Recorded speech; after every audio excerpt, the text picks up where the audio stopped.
오늘 말씀은 사도행전 4장 1절에서 22절까지 말씀인데요. 7절에서 12절 그리고 18절에서 19절만 읽도록 하겠습니다. 사도들 가운데 세우고 묻되 너희가 무슨 권세와 누구의 이름으로 이 일을 행하였느냐. 이에 베드로가 성령이 충만하여 이르되 백성의 관리들과 장로들아, 만일 병자에게 행한 착한 일에 대하여 이 사람이 어떻게 구원을 받았느냐고 오늘 우리에게 질문한다면 너희와 모든 이스라엘 백성들은 알라. 너희가 십자가에 못 박고 하나님이 죽은 자 가운데서 살리신 나사렛 예수 그리스도의 이름으로 이 사람이 건강하게 되어 너희 앞에 섰느니라. 이 예수는 너희 건축자들의 버린 돌로서 집 모퉁이의 머릿돌이 되었느니라. 다른 이로서는 구원을 받을 수 없나니 천하 사람 중에 구원을 받을 만한 다른 이름을 우리에게 주신 일이 없음이라 하였더라. 그들을 불러 경고하여 도무지 예수의 이름으로 말하지도 말고 가르치지도 말라 하니 베드로와 요한이 대답하여 이르되 하나님 앞에서 너희 말을 듣는 것이 하나님의 말씀을 듣는 것보다 옳은가 판단하라. 아멘. 아침 묵상을 들으시는 모든 성도님들에게 하나님의 은혜가 있기를 간절히 소망합니다.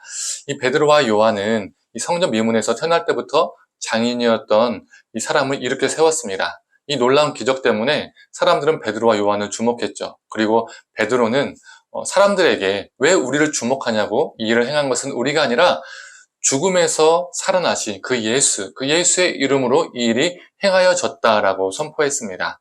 그런데 이게 문제였습니다.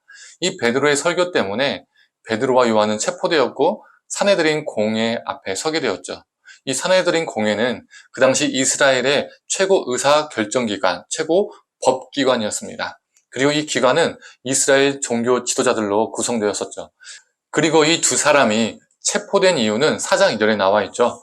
이 두 사람이 예수 안에 죽은 자의 부활이 있다고 백성을 가르친 것이 이 종교 지도자들 입장에서는 너무 싫어서 이 두 사람을 체포했다라고 나와 있습니다. 이처럼 베드로와 요한은 부활하신 예수를 증거하다가 사내들인 공회에 서게 된 것이죠. 이 사내들인 공회에서 베드로는 겁을 상실했습니다. 이 막강한 권력을 지닌 종교 지도자들 앞에서 전혀 위축되지 않고 오히려 예수님을 선포했습니다. 부활하신 예수님이 구원자라고 선포하다가 잡혔는데 또 예수님을 증거하고 있습니다. 4장 12절의 말씀입니다. 다른 이로서는 구원을 받을 수 없나니 천하 사람 중에 구원을 받을 만한 다른 이름을 우리에게 주신 일이 없음이라 하였더라. 아멘. 베드로는 담대해도 너무 담대했습니다. 그런데 그 과거에 사내들인 공회에서 선 것은 베드로와 요한만이 아니었습니다. 베드로보다 더 먼저 이 사내들인 공회 앞에 선 존재가 있었습니다. 누구죠? 바로 예수님입니다. 그렇다면 그 당시 예수님께서 사내들인 공회에서 신문을 받으셨을 때 베드로는 무엇을 하고 있었을까요? 자신이 살고자 예수님을 부인하고 예수님을 저주했습니다. 그런데 시간이 지나서 예수님이 서셨던 그 사내들인 공회 앞에서 베드로가 지금 동일하게 서 있습니다. 그런데 사람이 달라져도 완전 달라졌죠. 너무 많이 달라졌습니다. 공회 앞에서 예수님이 신문 받으셨을 때 예수님을 부인했던 사람이 이제는 자신도 공회 앞에 서게 되었는데 지금 목숨을 걸고 예수님을 증거하고 있습니다. 무엇이 그를 이렇게 180도 변하게 하였을까요? 성전 미문에서 고침을 받은 장애인의 사건과 동일합니다. 그 장애인이 부활하신 예수 그리스도 때문에 발에 힘이 붙고 일어나 걷게 되었던 것처럼 베드로도 부활하신 예수님을 만났기 때문에 뒤틀린 자아가 펴지고 회복을 경험하게 되었습니다. 그도 다시 일어서게 되었습니다. 그래서 그는 예수님의 신문 받으셨던 그 자리에서 예수님을 증거할 수밖에 없었습니다. 그 사내들인 공회에는 수많은 힘 있는 사람들이, 정말 힘 있는 이름을 가진 사람들이 정말 많이 있었습니다. 대제사장이라는 명함, 서기관이라는 명함, 바리새인이라는 명함, 사두개인이라는 명함, 수많은 권력과 유명세를 가진 명함들, 즉 이름들이 참 많이 있었습니다. 그토록 권세가 하늘을 찌르는 그 이름들 앞에서 베드로는 다른 이름이 아니라, 다른 무엇이 아니라 예수 그리스도의 이름을 선포했습니다. 다른 이로서는 구원을 받을 수 없나니 천하 사람 중에 구원을 받을 만한 다른 이름을 우리에게 주신 일이 없음이라 하였더라. 아멘.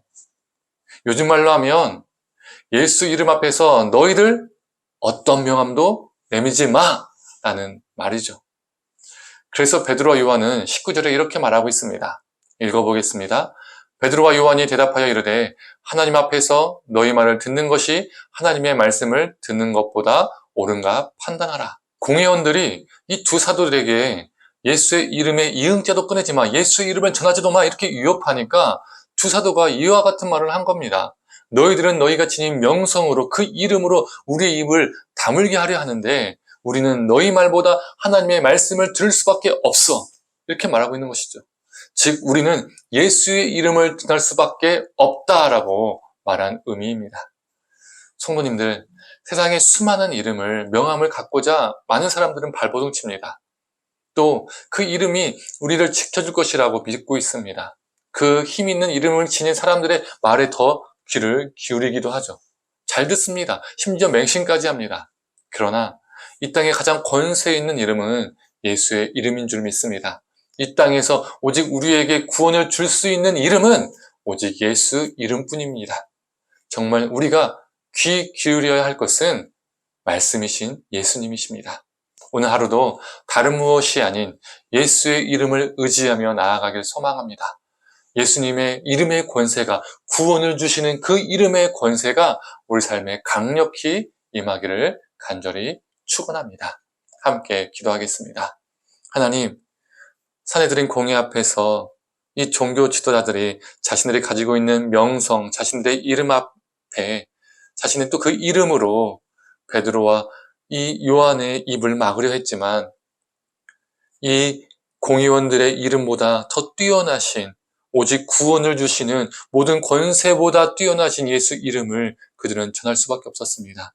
그 이름을 선포하고 전하고 예수의 이름만을 듣겠다고, 예수의 말씀만을 듣겠다고, 하나님의 말씀만을 듣겠다고 그들은 외쳤습니다.